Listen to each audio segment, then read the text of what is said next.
আমার বাসার রিমোটটা নষ্ট হয়ে গেছে, তো একটা আয়রনের মাথা এক ভাই থেকে চাই নিয়ে এসেছি। এখন ওটা ধরার জন্য একটা আমি হ্যান্ডেল তৈরি করলাম বাঁশ কেটে।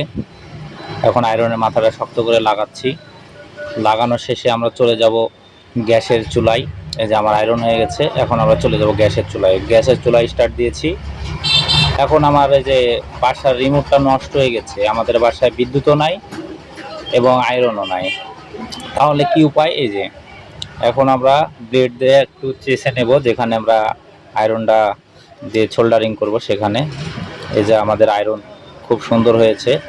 এখানে এখন ঝাল করছি, ঝালটা সহজে লাগতে চাচ্ছে না। এখন ঝালটা দেখি আরেকবার ট্রাই করে, এই যে লেগে গেছে। এখন আমাদের কাজটা এখনো হয়নি, তো দেখি আয়রনটা ঝাল নিচ্ছে না কেন। এই যে এবার লেগে গেছে। এখন কাজ শেষ, এখন আমরা রিমোটটা ফিটিং করব। ফিটিং করে দেখব কাজ হয় কিনা।